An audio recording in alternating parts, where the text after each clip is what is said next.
Avez-vous déjà ressenti que la vérité pouvait se cacher juste devant vos yeux, sans que personne n'ose la nommer? En 1932, dans les ruelles sombres de Saint-Étienne, une simple photographie d'une femme et d'un petit garçon semblait n'être qu'un souvenir ordinaire.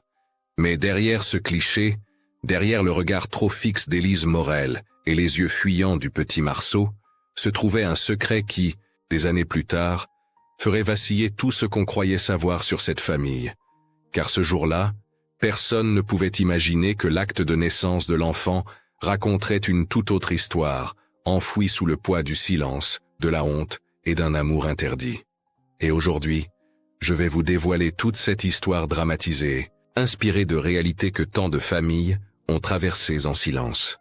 Avant de commencer, abonnez-vous à la chaîne, laissez un like et dites-moi de quelle ville vous nous regardez. Cela nous aide énormément à faire vivre ces récits dramatisés, qui portent des leçons humaines profondes et méritent d'être entendus. Merci d'être ici. Cette photographie, vous ne la trouverez dans aucun musée. Elle dort dans un tiroir, quelque part dans une maison modeste de Saint-Étienne, ses bords légèrement pliés par le temps. Une femme de 30 ans fixe l'objectif avec une intensité qui semble cacher plus de fatigue que de fierté. À ses côtés, un petit garçon de 5 ans lui tient la main, les yeux détournés de l'appareil comme s'il portait déjà un secret trop lourd pour son âge. Cette image de 1932 paraît banale, un simple portrait maternel. Pourtant, ceux qui l'ont vu murmurent tous la même chose. Il y a quelque chose dans la posture rigide d'Élise Morel, quelque chose dans le regard fuyant de Marceau, qui suggère un pacte silencieux entre ces deux êtres. Un pacte qui, s'il était découvert, pourrait détruire la seule famille qu'ils ont jamais connue. Saint-Étienne, début des années 30. La ville vit au rythme du charbon et des usines textiles. Les cheminées crachent leur fumée noire sur des ruelles étroites où s'entassent ouvriers français, mineurs italiens, familles entières venues chercher du travail dans les entrailles de la terre.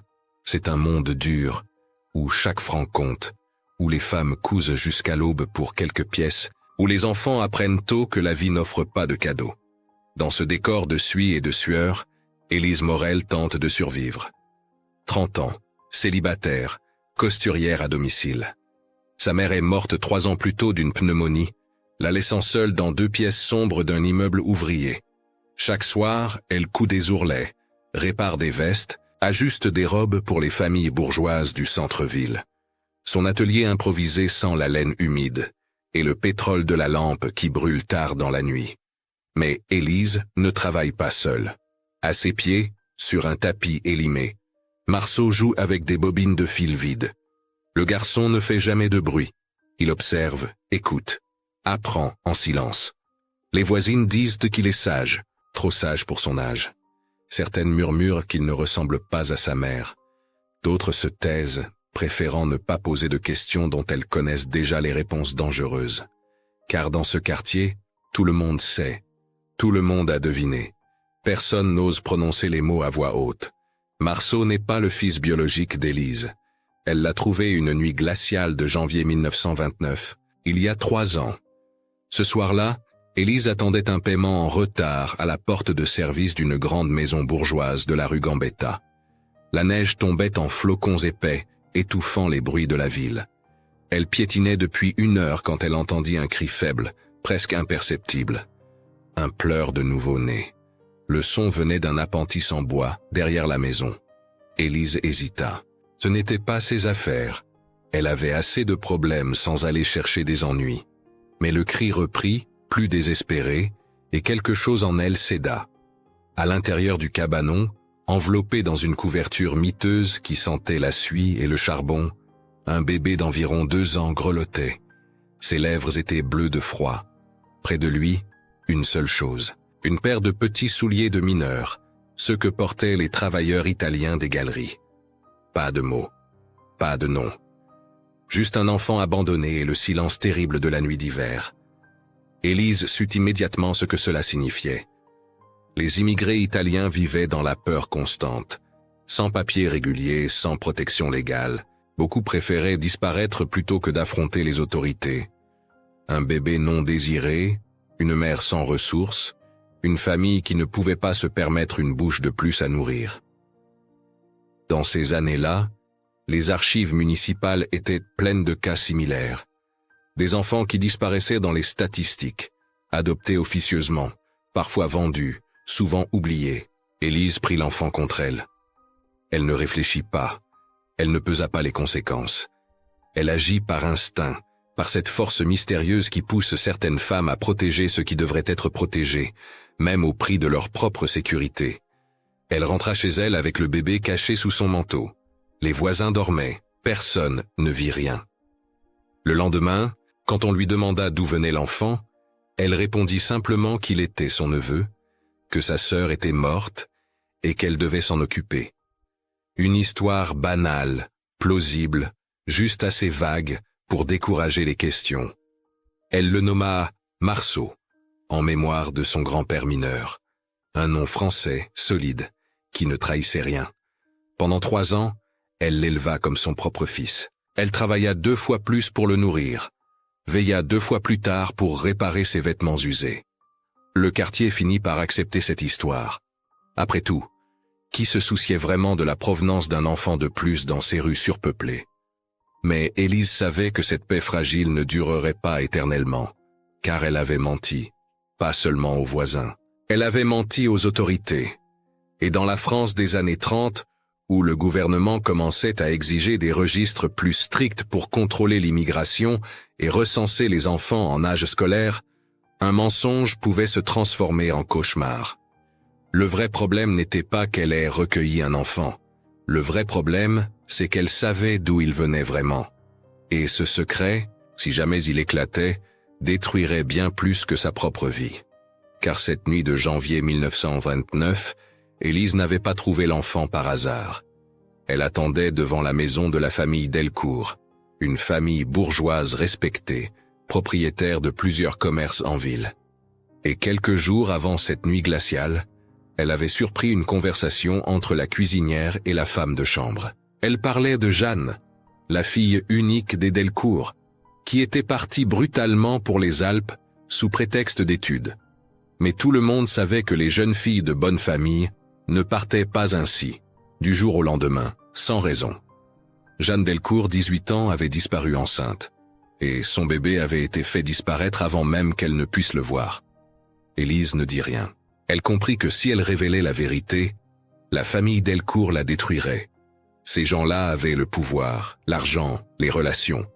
Ils pouvaient faire enfermer une femme seule pour n'importe quel prétexte. Alors elle accepta le silence. Elle prit l'enfant et disparut dans l'anonymat du quartier ouvrier. Pendant 3 ans, ce silence tint. Mais en 1932, tout bascula. Le gouvernement français venait de voter une nouvelle loi obligeant tous les enfants de plus de 5 ans à être enregistrés avant leur entrée à l'école primaire. Pour Marceau, cela signifiait une visite obligatoire à la mairie. Un examen de papier. Des questions. Élise savait qu'elle ne pourrait pas éviter cette confrontation. Alors elle prépara une fausse déclaration, affirma que l'enfant était né à la campagne, que les registres avaient été perdus dans un incendie. Une histoire fragile, mais c'était tout ce qu'elle avait. Le jour venu, elle prit Marceau par la main et marcha jusqu'à la mairie. Le fonctionnaire, un homme au visage sévère et aux lunettes épaisses, examina les documents avec une lenteur insupportable. Il fronça les sourcils, demanda pourquoi il n'y avait pas de certificat de baptême, pourquoi le nom du père n'apparaissait nulle part, pourquoi Marceau portait le nom de famille de sa mère alors qu'il était censé être son neveu. Élise sentit son cœur s'arrêter. Elle bafouilla une réponse. Le fonctionnaire la regarda longuement, puis dit simplement « Revenez demain avec des preuves supplémentaires ». Ce soir-là, Élise ne dormit pas. Elle savait ce que cela signifiait. Ils allaient enquêter, poser des questions. Et tôt ou tard, quelqu'un parlerait. Quelqu'un se souviendrait de cette nuit de janvier 1929. Quelqu'un ferait le lien avec la famille Delcourt. Et alors, il lui prendrait Marceau. C'est dans cette terreur absolue qu'Élise décida de faire quelque chose d'étrange, de désespéré, de presque irrationnel. Elle décida de faire prendre une photographie d'elle et de Marceau, une preuve visuelle de leur lien, comme si une image pouvait remplacer des papiers officiels, comme si capturer ce moment pouvait le rendre réel, indestructible. Elle emmena Marceau dans le patio du quartier ouvrier, là où un photographe ambulant passait de temps en temps. L'homme installa son appareil, régla la lumière. Élise prit la main de Marceau, le serra fort, trop fort. Le garçon détourna les yeux, inconfortable, sentant la peur de sa mère sans la comprendre. Le photographe prit la photo. Mais ce que personne ne savait, pas même Élise, c'est que dans quelques jours, une femme allait frapper à sa porte. Une femme qu'elle n'avait jamais vue, mais dont elle reconnaîtrait immédiatement le visage. Car Jeanne Delcourt venait de rentrer à Saint-Étienne, et elle cherchait son fils. Jeanne Delcourt avait 24 ans quand elle revint à Saint-Étienne au printemps 1932. 6 années s'étaient écoulées depuis qu'on l'avait arrachée à sa ville, à sa vie, à son enfant. 6 années d'internement dans un pensionnat des Alpes, loin de tout, surveillée comme une prisonnière, punie pour un crime qu'elle n'avait pas commis, celui d'avoir aimé. À 18 ans, Jeanne était tout ce qu'une jeune fille de bonne famille devait être, belle, éduquée, destinée à un mariage avantageux. Ses parents, propriétaires d'une mercerie prospère et de plusieurs immeubles locatifs, la préparaient à épouser le fils d'un notaire. L'avenir était tracé, prévisible, confortable. Mais Jeanne rencontra Lorenzo. Il travaillait dans la mine comme des centaines d'Italiens venus chercher du travail dans les galeries de Saint-Étienne. 20 ans, le visage noirci de charbon, les mains calleuses, l'accent chantant du Piémont. Il livrait parfois du charbon chez les Delcourt. C'est là qu'ils se virent pour la première fois. Un regard, puis un autre, puis des mots échangés en cachette, dans l'appentis derrière la maison. Jeanne savait que c'était impossible. Lorenzo aussi. Mais à 18 ans, on croit que l'amour peut tout vaincre. On croit que les barrières sociales ne sont que des conventions dépassées. On se trompe. Quand Jeanne découvrit qu'elle était enceinte, elle crut d'abord que Lorenzo et elle pourraient s'enfuir ensemble, partir pour l'Italie, recommencer ailleurs, loin des regards et des jugements. Elle lui parla de son projet une nuit de décembre 1928. Lorenzo l'écouta en silence, les larmes aux yeux. Puis il lui dit qu'il était déjà marié, qu'il avait une femme et un enfant au pays, qu'il envoyait chaque mois l'argent de la mine pour les nourrir, qu'il n'avait jamais eu l'intention de rester en France. Jeanne s'effondra. Elle rentra chez elle, tremblante, sachant qu'elle portait un enfant dont le père ne voulait pas, un enfant qui détruirait la réputation de sa famille, un enfant qui n'aurait jamais sa place dans ce monde ordonné et cruel. Elle attendit, espéra que Lorenzo changerait d'avis. Mais 3 semaines plus tard, elle apprit par la cuisinière que Lorenzo était mort dans un effondrement de galerie. 17 mineurs ensevelis. Les corps récupérés 3 jours plus tard. Les archives municipales conservent encore le registre de cette catastrophe. Un simple listing de noms italiens. Vie broyée sans cérémonie. Jeanne n'eut même pas le droit de pleurer publiquement. Comment aurait-elle pu expliquer son chagrin pour un mineur qu'elle n'était censée même pas connaître? Quand ses parents découvrirent sa grossesse, ce fut l'enfer. Son père, rouge de rage, hurla qu'elle avait déshonoré le nom de la famille. Sa mère pleura toute la nuit, répétant qu'une telle honte ne pouvait pas exister, qu'il fallait tout effacer. Ils l'enfermèrent dans sa chambre, appelèrent un médecin de confiance, organisèrent son départ immédiat pour un pensionnat isolé dans les montagnes, loin de Saint-Étienne, loin des regards, loin de tout ce qui pouvait témoigner de sa faute. Le voyage se fit de nuit. Jeanne, enceinte de 5 mois, fut conduite en voiture jusqu'à un bâtiment austère perdu dans la neige. Un pensionnat religieux qui accueillait les filles déchues, les mères célibataires, les erreurs des familles respectables. On lui dit qu'elle y resterait jusqu'à l'accouchement, qu'ensuite, l'enfant serait placé, qu'elle pourrait rentrer et recommencer sa vie comme si rien ne s'était passé. Jeanne accoucha en mars 1929, une nuit terrible, sans anesthésie, sans compassion. Une religieuse aux lèvres pincées lui arracha l'enfant dès la première respiration. Jeanne hurla qu'elle voulait le voir. On lui répondit que c'était impossible, que c'était mieux ainsi, que l'oubli était une miséricorde. Elle ne vit son fils que quelques secondes. Un bébé minuscule, les yeux sombres, les cheveux noirs de Lorenzo. Puis on l'emmena. Jeanne sombra dans une fièvre qui dura 2 semaines. Quand elle reprit conscience, on lui dit que l'enfant avait été placé dans une famille d'accueil. Aucun détail, Aucun nom. Juste l'assurance froide qu'il était parti. Jeanne passa 6 ans dans ce pensionnat. Pas comme pensionnaire, mais comme domestique. Une punition prolongée. Elle nettoyait les sols, lavait le linge, servait les repas. On lui avait volé son enfance, sa jeunesse, sa maternité. Elle vivait dans un brouillard de douleurs et de questions sans réponse. Mais Jeanne avait un secret. Pendant toutes ces années, elle écrivit des lettres. Des dizaines de lettres adressées aux autorités, aux orphelinats, aux paroisses de Saint-Étienne. Elle cherchait son fils. Elle voulait savoir où il était, s'il allait bien, s'il était aimé. Les réponses étaient toujours les mêmes. Aucun dossier correspondant. Aucune trace. L'enfant avait disparu dans les méandres administratifs de l'époque, une période où les placements officieux étaient une monnaie courante, où les bébés non désirés changèrent de main sans jamais laisser de documents. Puis, en janvier 1932, Jeanne reçut une lettre différente. Une lettre anonyme, griffonnée à la hâte, qui disait simplement « Cherchez dans le quartier des mineurs. Une femme seule, un enfant de 3 ans aux cheveux noirs. » Jeanne ne sut jamais qui avait envoyé cette lettre. Peut-être une religieuse prise de remords. Peut-être une employée de l'orphelinat. Peu importait.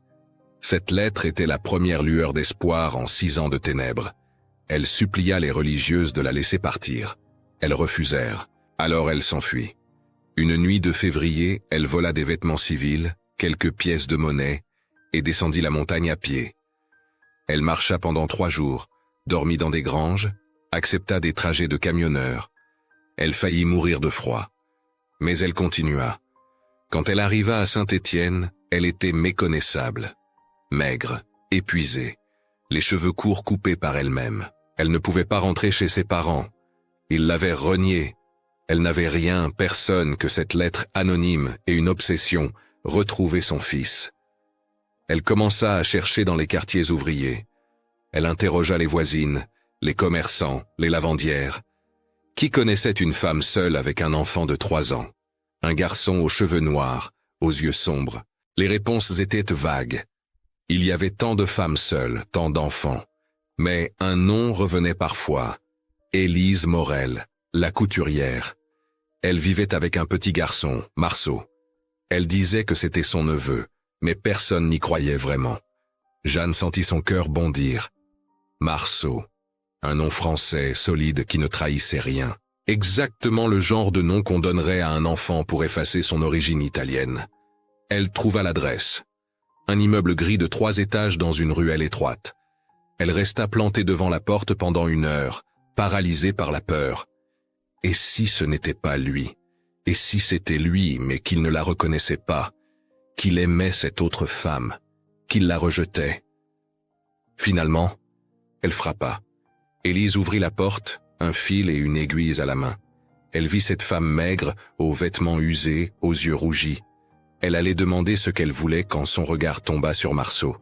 Le garçon jouait par terre avec des bobines de fil. Il leva les yeux vers Jeanne, et Jeanne vit le visage de Lorenzo.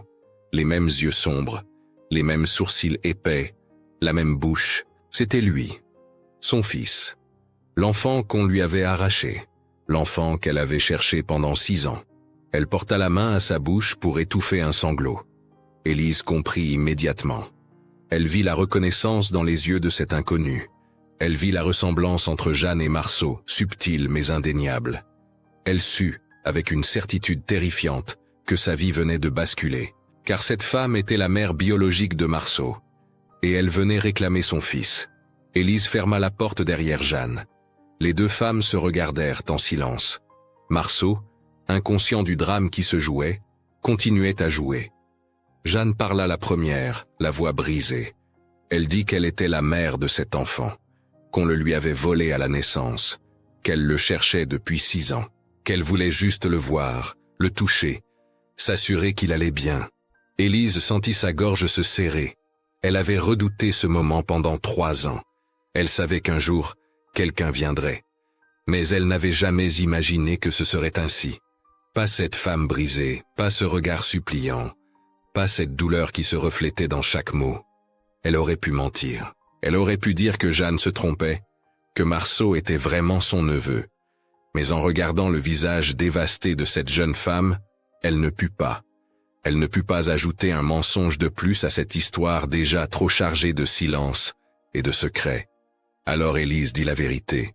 Elle raconta comment elle avait trouvé Marceau cette nuit de janvier 1929, gelé dans l'appentis.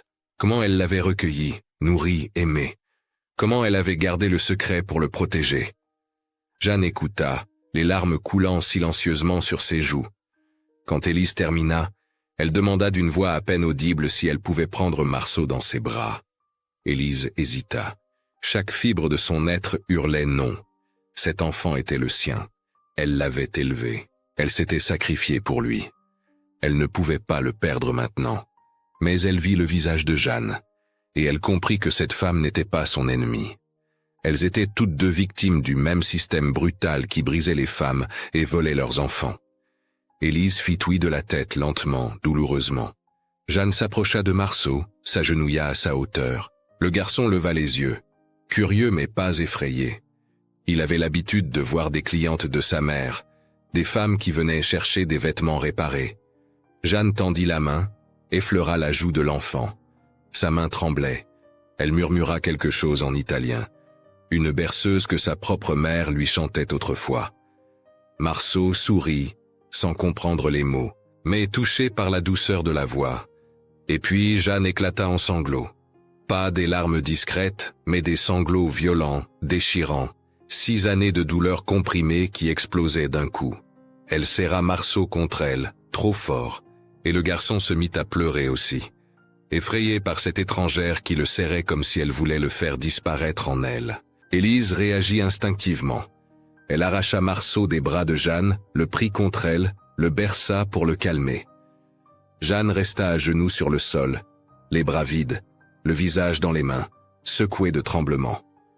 Le silence qui suivit fut terrible. Marceau, toujours dans les bras d'Élise, renifla doucement. Jeanne, effondrée, ne bougeait plus. Élise, debout, sentait son cœur battre si fort qu'elle avait l'impression qu'il allait exploser. Finalement, Jeanne se releva. Elle essuya son visage avec sa manche, regarda Élise droit dans les yeux, et dit les mots qu'Élise redoutait le plus au monde. « Je veux récupérer mon fils. » Élise sentit le sol se dérober sous ses pieds. Elle serra Marceau plus fort. Le garçon protesta faiblement, mais elle ne le lâcha pas. Elle dit non. Simplement, fermement. Non. Jeanne insista.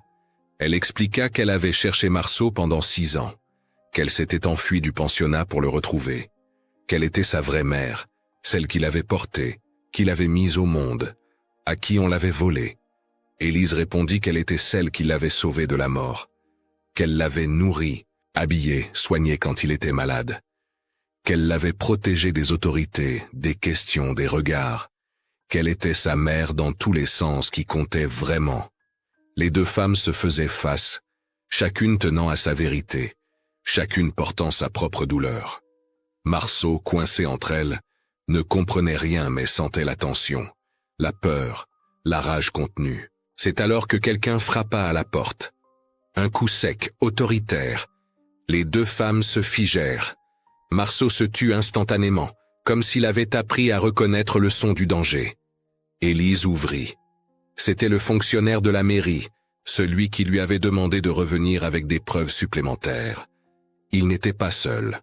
Derrière lui se tenait un agent de police. Le fonctionnaire expliqua qu'il avait fait des vérifications, qu'il n'y avait aucune trace d'un incendie de registre dans les villages environnants, que le nom de Marceau n'apparaissait nulle part avant 1929, que plusieurs incohérences soulevaient des questions sérieuses.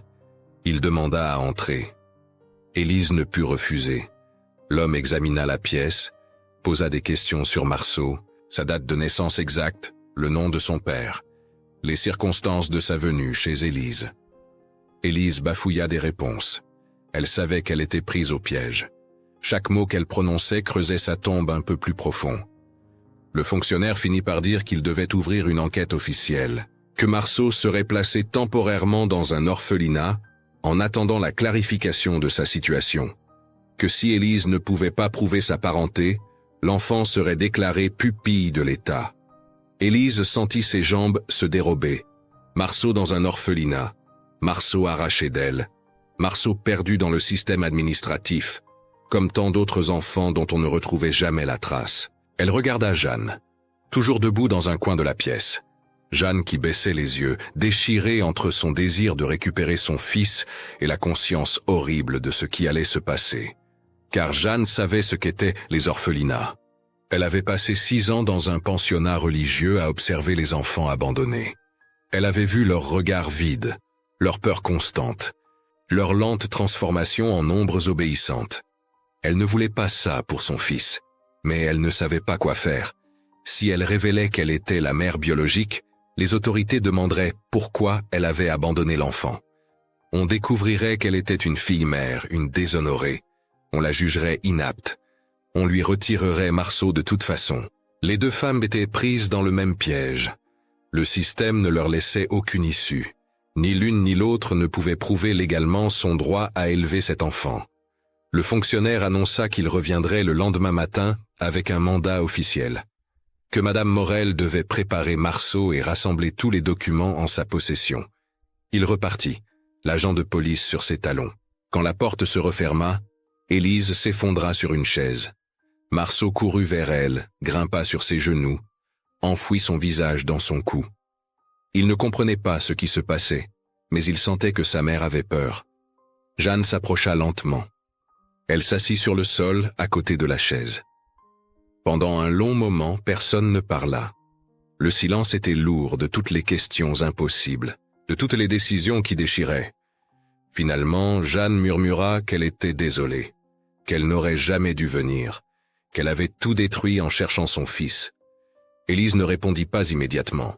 Elle caressait les cheveux de Marceau, essayant de graver dans sa mémoire le poids de son corps, l'odeur de ses cheveux, la douceur de sa peau. Car elle savait que demain, on le lui prendrait.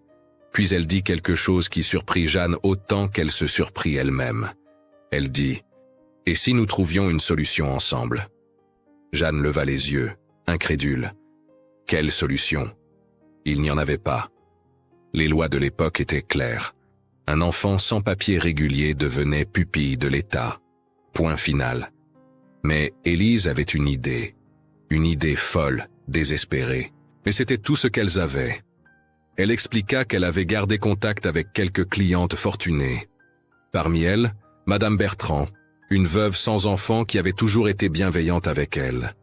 Madame Bertrand connaissait du monde. Des notables, des avocats, des gens qui avaient de l'influence. Si Madame Bertrand acceptait de se porter garante pour Élise, de certifier qu'elle connaissait Marceau depuis sa naissance, cela pourrait suffire. Les autorités prenaient au sérieux les témoignages des gens respectables. Un mot de Madame Bertrand valait plus que 10 documents officiels. Mais il y avait un problème. Madame Bertrand n'accepterait jamais de mentir pour une simple couturière. Il fallait lui offrir quelque chose en échange, quelque chose qu'elle ne pouvait pas refuser. Élise regarda Jeanne.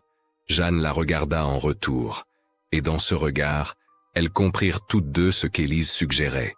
Jeanne devait se présenter comme la nièce d'Élise, revenue d'un long voyage. Elle devait dire qu'elle était la vraie mère de Marceau, mais qu'elle l'avait confiée à Élise parce qu'elle ne pouvait pas s'en occuper. Maintenant qu'elle était de retour, elle voulait reprendre contact avec son fils, mais pas le récupérer. Elle demandait juste le droit de le voir de temps en temps. Cette histoire avait l'avantage d'être presque vraie. Elle expliquait pourquoi Marceau vivait avec Élise. Elle donnait à Jeanne un rôle acceptable socialement. Et surtout, elle permettait à Madame Bertrand de jouer les bienfaitrices, en aidant à régulariser une situation familiale compliquée, mais honnête. Jeanne hésita. Cela signifiait renoncer officiellement à être la mère de Marceau. Accepter qu'Élise garde ce titre, ce rôle, cet amour. Cela signifiait se contenter de miettes, de visites occasionnelles, de seconde place. Mais l'alternative, c'était l'orphelinat. C'était perdre Marceau complètement pour toujours. Jeanne ferma les yeux. Elle pensa à Lorenzo, mort dans la mine. Elle pensa aux 6 années passées à chercher son fils. Elle pensa à tous les sacrifices qu'elle avait déjà faits. Et elle dit oui. Le lendemain matin, avant que le fonctionnaire ne revienne, Élise emmena Marceau chez Madame Bertrand. Jeanne les accompagnait, jouant le rôle de la nièce repentante. Madame Bertrand, touchée par cette histoire de famille déchirée, mais courageuse, accepta d'écrire une lettre de recommandation. La lettre affirmait qu'elle connaissait Madame Morel depuis des années, qu'elle avait vu grandir le petit Marceau, qu'elle se portait garante de la moralité et de la capacité d'Élise à élever l'enfant. Quand le fonctionnaire revint, Élise lui tendit la lettre. L'homme la lut, fronça les sourcils mais ne put rien objecter. Une lettre signée par Madame Bertrand, veuve d'un ancien député, avait un poids considérable. Il dit qu'il suspendrait l'enquête, que Marceau pouvait rester avec Madame Morel, mais qu'il devait être enregistré correctement avant la rentrée scolaire. Élise promit. Le fonctionnaire repartit. Et pour la première fois depuis des jours, Élise respira. Mais le répit fut de courte durée, car maintenant qu'elle avait sauvé Marceau de l'orphelinat, elle devait tenir sa promesse à Jeanne. Elle devait accepter de partager cet enfant avec une autre femme. Une femme qui, aussi brisée soit-elle, restait la vraie mère. C'est alors qu'Élise eut l'idée de la photographie. Elle voulait capturer ce moment précis, ce fragile équilibre entre deux vérités. Elle voulait une preuve que Marceau était son fils, même si elle savait que c'était un mensonge. Elle voulait quelque chose à quoi se raccrocher quand Jeanne viendrait le voir, quand les doutes la rongeraient, quand elle aurait peur de le perdre. Elle emmena Marceau au photographe ambulant du quartier. C'était un homme âgé qui installait son appareil dans le patio commun les jours de beau temps. Il prenait des portraits pour quelques francs, des souvenirs pour les pauvres qui n'en avaient pas beaucoup. Élise se plaça à côté de Marceau. Elle lui prit la main. Le photographe régla son appareil, demanda de sourire. Mais Élise ne pouvait pas sourire. Son visage était dur, tendu, marqué par la peur et l'épuisement. Marceau, sentant sa nervosité, détourna les yeux de l'objectif. Le photographe hésita. Ce n'était pas une bonne pose. Mais il vit quelque chose dans les yeux d'Élise qui l'empêcha de demander de recommencer. Il prit la photo telle qu'elle. Quand Élise récupéra le tirage quelques jours plus tard, elle fut surprise. On ne voyait pas une mère heureuse avec son fils. On voyait une femme qui se battait pour garder ce qu'elle aimait. On voyait un enfant qui portait un secret sans le savoir. Cette photo disait la vérité, même si cette vérité était impossible à avouer. Les semaines qui suivirent furent étranges, tendues, presque irréelles. Jeanne venait voir Marceau 2 fois par semaine. Elle apportait parfois un petit jouet acheté avec l'argent qu'elle gagnait en travaillant comme servante chez un commerçant. Elle s'asseyait sur le sol, jouait avec lui racontait des histoires. Marceau l'aimait bien. Il l'appelait Tante Jeanne, comme Élise le lui avait appris. Mais chaque visite était une torture pour Jeanne. Elle devait se retenir de le serrer trop fort, de pleurer devant lui, de crier qu'elle était sa vraie mère. Elle devait sourire, jouer son rôle, accepter que cet enfant l'appelle tante, alors qu'elle voulait entendre le mot maman. Élise observait ces scènes avec un mélange de soulagement et de culpabilité. Elle était reconnaissante que Jeanne n'ait pas réclamé Marceau, mais elle voyait la douleur dans les yeux de cette jeune femme. Elle voyait comment Jeanne effleurait les cheveux de Marceau avec une tendresse désespérée, comme si elle voulait mémoriser chaque détail avant qu'on le lui arrache à nouveau. Un soir de juin, après que Marceau se fut endormi, Jeanne resta. Elle ne partait pas, comme d'habitude. Elle s'assit à la table de travail d'Élise, regarda la couturière coudre un ourlet à la lueur de la lampe. Finalement, elle parla. Elle demanda à Élise comment elle avait fait pour ne pas devenir folle pendant toutes ces années. Comment elle avait supporté la solitude, la pauvreté, les jugements des voisins.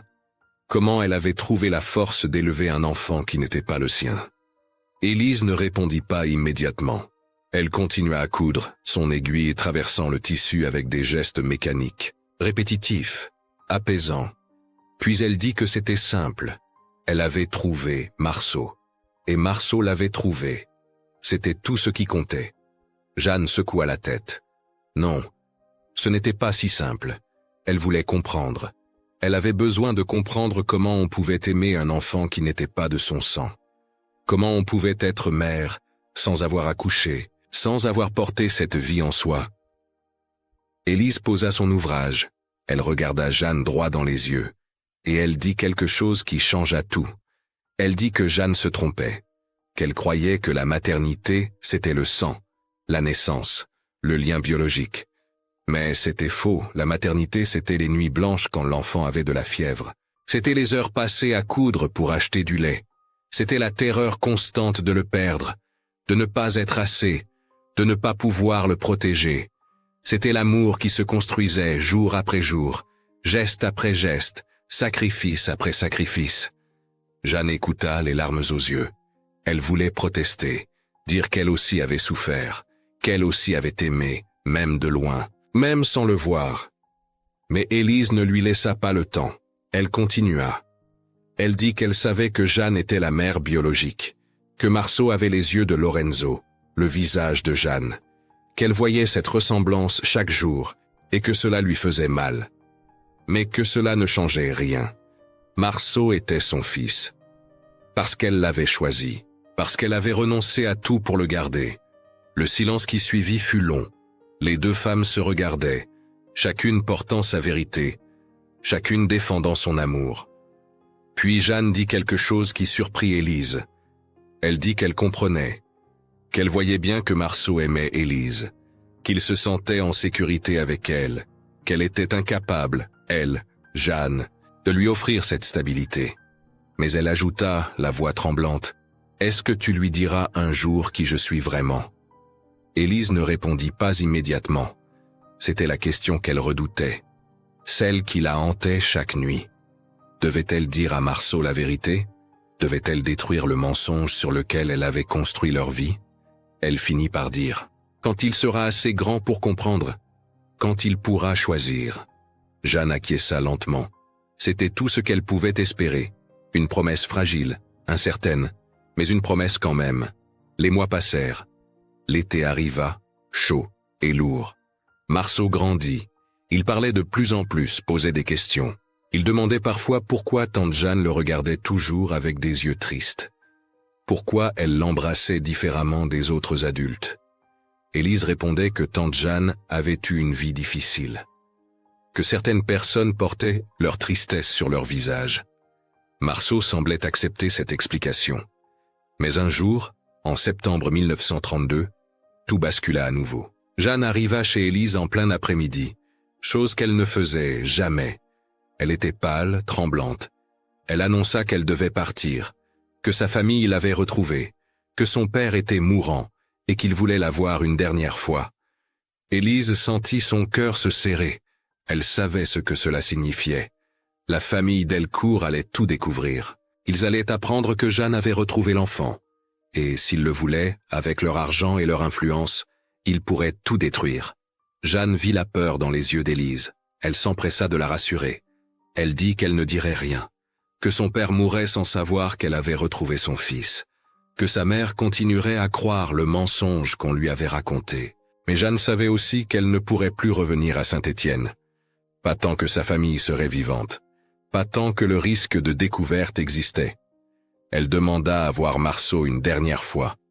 Élise appela le garçon. Il arriva en courant, comme toujours. Jeanne s'agenouilla, le prit dans ses bras. Elle lui dit qu'elle devait partir loin, qu'elle ne pourrait plus venir le voir, que ce n'était pas parce qu'elle ne l'aimait pas. Au contraire, c'était parce qu'elle l'aimait trop. Marceau ne comprit pas vraiment. Il demanda si elle allait revenir. Jeanne dit peut-être, un jour, quand il serait grand. Puis elle fit quelque chose qu'Élise ne lui avait jamais vu faire. Elle ôta un petit médaillon en argent qu'elle portait autour du cou. Un bijou simple, un peu terni, mais précieux. Elle l'avait reçu de sa propre mère pour sa communion. C'était tout ce qui lui restait de sa vie d'avant. Elle le donna à Marceau. Elle dit que c'était un secret entre eux, qu'il devait le garder toujours, que quand il serait grand, ce médaillon lui rappellerait qu'il avait été aimé par beaucoup de gens. Marceau prit le médaillon, l'examina avec curiosité. Il remercia tante Jeanne, puis il repartit jouer, déjà distrait par autre chose. Jeanne se releva. Elle regarda Élise. Les deux femmes se tenaient face à face, comme le premier jour, mais tout avait changé. Elles n'étaient plus des étrangères. Elles n'étaient plus des rivales. Elles étaient deux femmes qui avaient partagé le même enfant, le même amour, la même douleur, Jeanne dit merci. Merci de l'avoir sauvé. Merci de l'aimer. Merci de me laisser faire partie de sa vie, même si ce n'était que pour quelques mois. Élise ne répondit rien. Elle ne savait pas quoi dire. Elle prit Jeanne dans ses bras. Les deux femmes restèrent ainsi, enlacées, pleurant en silence. Puis Jeanne partit. Elle ne se retourna pas. Élise la regarda s'éloigner dans la rue, cette silhouette frêle qui portait un chagrin trop grand pour elle. Elle savait qu'elle ne la reverrait probablement jamais. Cette nuit-là, Élise sortit la photographie prise au printemps. Elle la regarda longuement. Ce portrait raide, austère, où elle tenait la main de Marceau comme si elle avait peur qu'on le lui arrache. Elle comprit alors ce que cette photo représentait vraiment. Pas une preuve de maternité, pas un mensonge figé dans le temps, mais un instant de vérité absolue. L'instant où deux femmes avaient choisi l'amour d'un enfant plutôt que leur propre douleur. Jeanne avait renoncé à être la mère visible pour que Marceau puisse avoir une vie stable. Élise avait accepté de partager son fils avec une autre femme pour lui donner une vérité complète. Cette photo montrait une mère et son fils, mais derrière elle, invisible sur le tirage, il y avait une autre mère, celle qui avait choisi de disparaître pour que l'enfant puisse rester. Les années suivantes furent calmes. Marceau grandit, entra à l'école, se fit des amis. Il portait toujours le médaillon de Jeanne, caché sous sa chemise. Parfois, il demandait des nouvelles de tante Jeanne. Élise répondait qu'elle allait bien, qu'elle pensait à lui. Mais en vérité, Élise ne savait rien. Jeanne avait disparu complètement. Pas de lettres, pas de nouvelles. Rien. Juste le silence. Élise se demandait parfois ce qu'elle était devenue. Si elle avait refait sa vie. Si elle pensait encore à Marceau. Si elle regrettait sa décision. Puis vint la guerre. 1939. L'Europe bascula dans le chaos. Saint-Étienne, comme toutes les villes françaises, se prépara au pire. Les hommes partirent au front. Les femmes restèrent, travaillant dans les usines, rationnant la nourriture, survivant jour après jour. Marceau avait 10 ans. Il était devenu un garçon sérieux, studieux, qui aidait sa mère après l'école. Il savait qu'ils étaient pauvres. Il savait qu'Élise travaillait jusqu'à l'épuisement. Mais il savait aussi qu'elle l'aimait plus que tout. Un jour de 1940, alors que la France tombait sous l'occupation allemande, un homme frappa à la porte d'Élise. Un homme âgé, élégant, qui se présenta comme le notaire de la famille Delcourt. Élise sentit son sang se glacer. Les Delcourt. Jeanne. Le notaire expliqua que Madame Delcourt mère était morte récemment. Avant de mourir, elle avait fait une confession à sa fille Jeanne. Elle avait avoué ce qui était arrivé au bébé en 1929. Jeanne, dévastée, avait exigé de savoir où était son enfant. Mais au lieu de venir elle-même, Jeanne avait demandé au notaire de transmettre un message à Élise et une enveloppe. Le notaire tendit l'enveloppe à Élise. Elle la prit avec des mains tremblantes. À l'intérieur, il y avait une lettre et un document légal. La lettre disait simplement « Je sais que Marceau est heureux avec toi. Je ne viendrai pas le perturber. Mais s'il veut me retrouver un jour, s'il a des questions, dis-lui que je l'attendrai toujours. » Le document était une déclaration signée par Jeanne, renonçant officiellement à tout droit parental sur Marceau et reconnaissant Élise comme sa mère légale. Élise pleura en lisant cette lettre. Jeanne lui donnait ce qu'elle avait toujours voulu, la reconnaissance officielle, la fin de la peur, la sécurité absolue. Mais à quel prix pour Jeanne? Élise garda le secret. Elle ne montra jamais la lettre à Marceau. Pas encore. Il n'avait que 10 ans, trop jeune pour comprendre, trop jeune pour porter le poids de cette vérité. Les années de guerre furent terribles. Saint-Étienne souffrit des bombardements, des restrictions, de l'occupation. Élise continua à coudre, mais les clients se faisaient rares. La nourriture manquait, le charbon aussi. L'hiver 1942 fut particulièrement brutal. Marceau, malgré son jeune âge, comprit qu'il devait aider. Il trouvait de petits boulots, portait des messages, aidait les voisins. Il donnait tout ce qu'il gagnait à Élise. Il la voyait vieillir prématurément, ses mains déformées par le travail, son dos courbé par les années de couture sous une lumière insuffisante. Un soir, alors qu'il avait 13 ans, Marceau demanda quelque chose qu'il n'avait jamais osé demander avant. Il demanda pourquoi il n'avait pas de père. Pourquoi il n'avait jamais vu de photos de famille? Pourquoi Élise ne parlait jamais de son passé? Élise hésita. Elle savait que ce moment viendrait. Elle avait répété dans sa tête 1000 fois ce qu'elle dirait. Mais maintenant que le moment était là, les mots ne venaient pas. Elle finit par dire la vérité. Pas toute la vérité, mais assez. Elle dit qu'elle l'avait trouvé une nuit d'hiver, abandonnée, gelée. Qu'elle l'avait recueilli et élevé comme son fils. Qu'elle n'était pas sa mère biologique, mais qu'elle l'aimait comme si elle l'était. Marceau écouta en silence. Son visage ne trahissait aucune émotion. Quand Élise termina, il demanda simplement « Qui étaient mes vrais parents ?» Élise dit ce qu'elle savait. Un mineur italien mort dans la mine. Une jeune femme de bonne famille qui avait été forcée d'abandonner son bébé. Marceau resta silencieux longtemps, puis il dit quelque chose qui surprit Élise. Il dit « Tu es ma vraie mère, tu es celle qui m'a sauvé. Le reste n'a pas d'importance. » Élise pleura, des larmes de soulagement, de gratitude, d'amour. Elle avait craint que Marceau la rejette en apprenant la vérité. Mais il ne le fit pas. Pourtant, quelque chose changea en lui. Il devint plus silencieux, plus pensif. Il touchait souvent le médaillon que tante Jeanne lui avait donné des années plus tôt. Un jour, il demanda si Élise savait ce qu'était devenue cette femme qui venait le voir autrefois. Élise dit qu'elle ne savait pas, que Jeanne avait dû repartir avec sa famille, que c'était il y a longtemps. Mais Marceau n'oublia pas. Le médaillon devint son trésor le plus précieux. Il ne le quittait jamais. La guerre se termina en 1945. La France était épuisée, brisée, mais vivante. Saint-Étienne commença lentement à se reconstruire. Les mines rouvrèrent. Les usines reprirent leur production. La vie continua. Marceau avait 16 ans. Il était devenu un jeune homme sérieux, responsable, qui prenait soin d'Élise avec une dévotion presque filiale. Il travaillait comme apprenti mécanicien dans un garage. Il gagnait assez pour qu'Élise n'ait plus à coudre jusqu'à l'aube. Un jour, en rangeant les affaires d'Élise, il trouva la photographie. Cette image prise en 1932, où il avait 5 ans. Il se souvenait vaguement de ce jour. Il se souvenait du photographe, du patio, de la main d'Élise serrant la sienne trop fort. Il examina la photo longuement.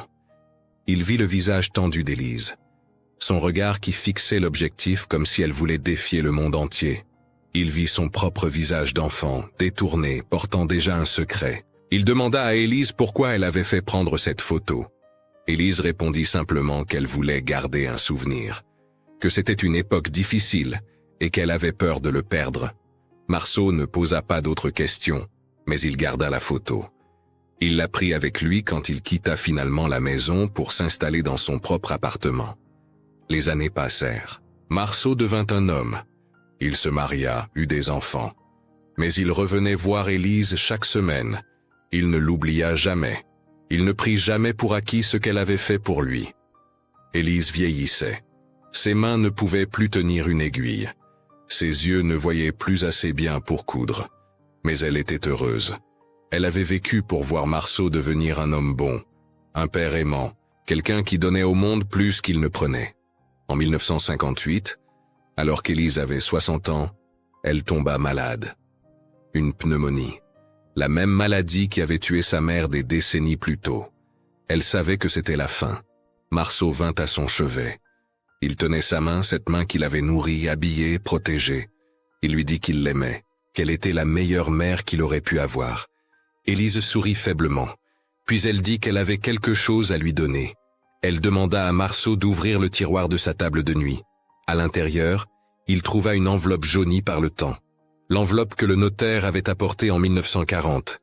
Élise dit à Marceau de la lire, qu'il était temps qu'il sache toute la vérité. Marceau ouvrit l'enveloppe avec des mains tremblantes. Il lut la lettre de Jeanne. Il découvrit qu'elle était tante Jeanne, celle qui lui avait donné le médaillon. Il apprit qu'elle était sa mère biologique, qu'elle l'avait cherché pendant 6 ans, qu'elle avait renoncé à lui pour qu'il puisse avoir une vie meilleure. Il lut aussi le document légal, où Jeanne avait officiellement renoncé à ses droits parentaux pour le protéger. Quand il termina, il avait les larmes aux yeux. Il regarda Élise et demanda « Pourquoi tu ne m'as jamais dit ?» Élise répondit qu'elle avait peur. Peur qu'il la quitte pour chercher Jeanne. Peur qu'il la rejette en découvrant qu'elle avait menti pendant toutes ces années. Marceau secoua la tête. Il dit qu'il ne l'aurait jamais quittée, que Jeanne était peut-être sa mère biologique, mais qu'Élise était sa vraie mère, celle qui avait été là, celle qu'il avait aimée inconditionnellement. Mais il demanda aussi où était Jeanne maintenant, s'il pouvait la retrouver, lui dire merci pour son sacrifice. Élise dit qu'elle ne savait pas, que Jeanne avait disparu après 1940, que peut-être elle s'était mariée, qu'elle avait refait sa vie ailleurs, ou peut-être qu'elle était morte pendant la guerre. Tant de gens avaient disparu. Marceau promit de la chercher. Il dit qu'il devait au moins essayer. Pour lui, pour Élise, pour Jeanne. Élise mourut 3 jours plus tard, paisiblement entourée de Marceau et de ses petits-enfants. Ses derniers mots furent pour Marceau. Elle dit « Tu as été le plus grand cadeau de ma vie. Merci de m'avoir laissé être ta mère. » Après les funérailles, Marceau commença ses recherches. Il écrivit des lettres à tous les Delcourt qu'il put trouver. Il consulta les registres paroissiaux, les archives municipales, les bureaux d'état civil.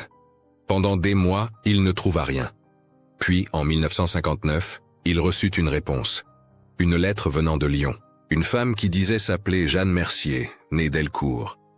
Elle avait entendu parler de ses recherches par un cousin éloigné. Marceau lui écrivit immédiatement. Il expliqua qui il était. Il envoya une copie de la photographie de 1932. Jeanne répondit 2 semaines plus tard.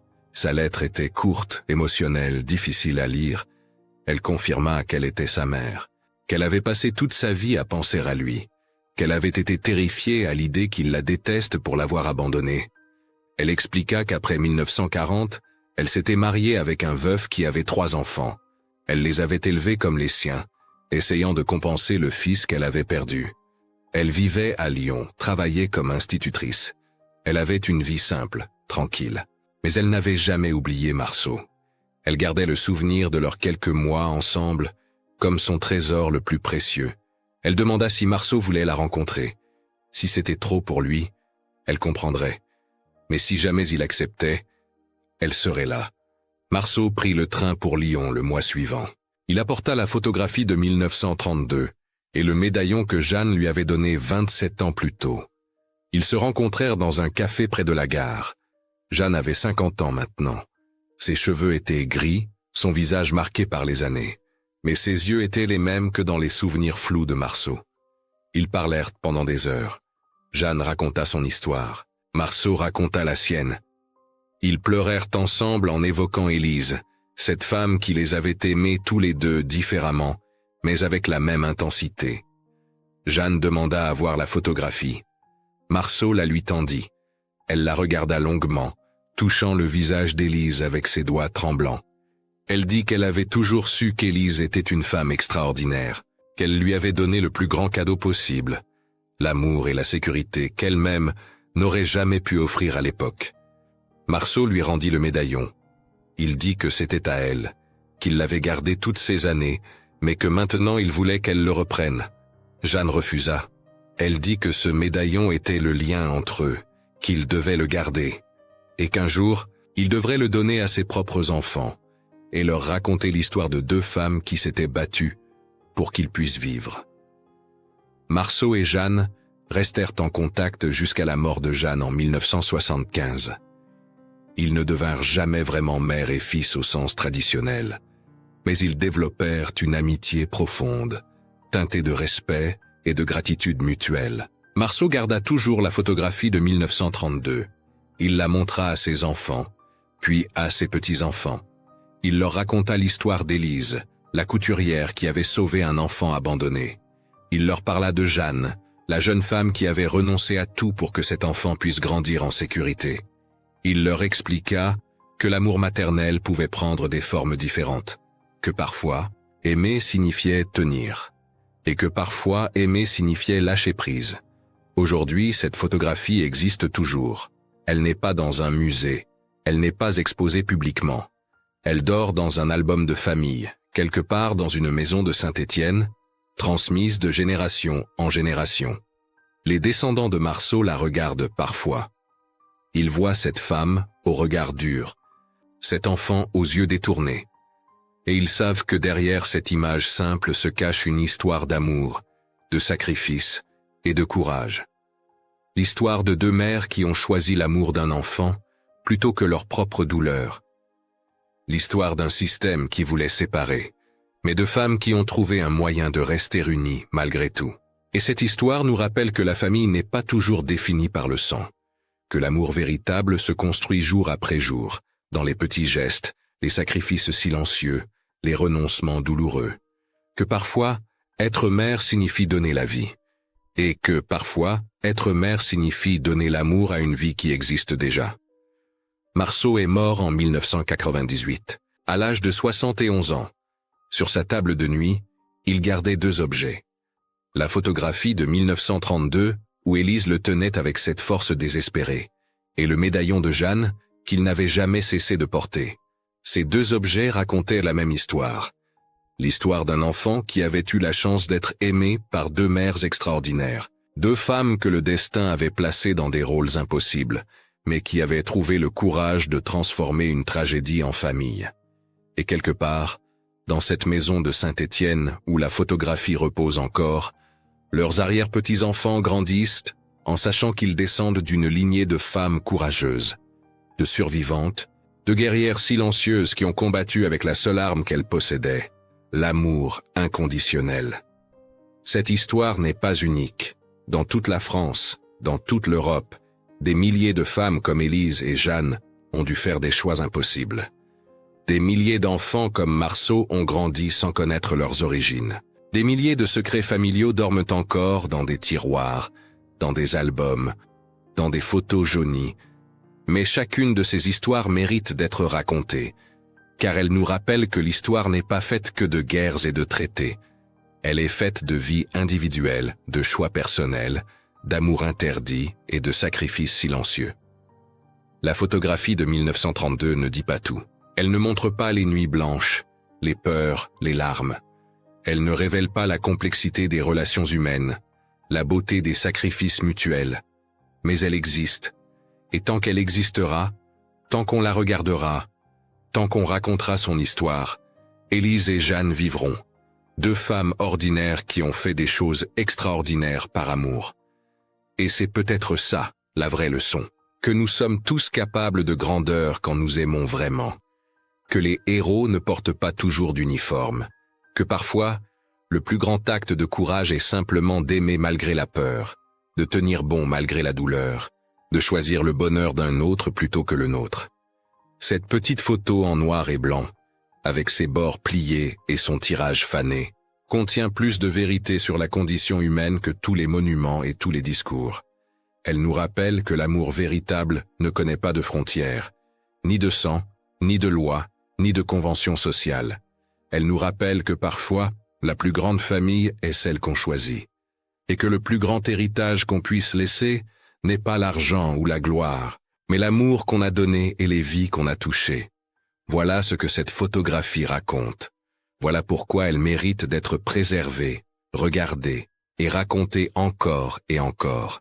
Car c'est notre histoire à tous, l'histoire de ce que nous sommes capables de devenir quand nous choisissons l'amour plutôt que la peur. Et quand l'on referme cette histoire, on comprend que même les liens les plus fragiles peuvent devenir indestructibles lorsque deux êtres choisissent la loyauté plutôt que la peur. Cette narration, bien que fictionnelle à la manière de nos récits populaires français, nous rappelle que le courage ne naît pas de grandes batailles, mais de petits gestes répétés dans l'ombre, là où personne ne regarde. Peut-être que la vraie famille n'est pas toujours celle du sang, mais celle qui reste quand tout semble s'effondrer. Et vous, qu'est-ce que cette histoire vous fait ressentir à propos des secrets familiaux qui traversent les générations?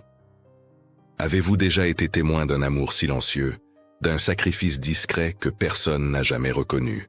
Comment réagiriez-vous si un mensonge ancien venait bouleverser tout ce que vous croyez vrai?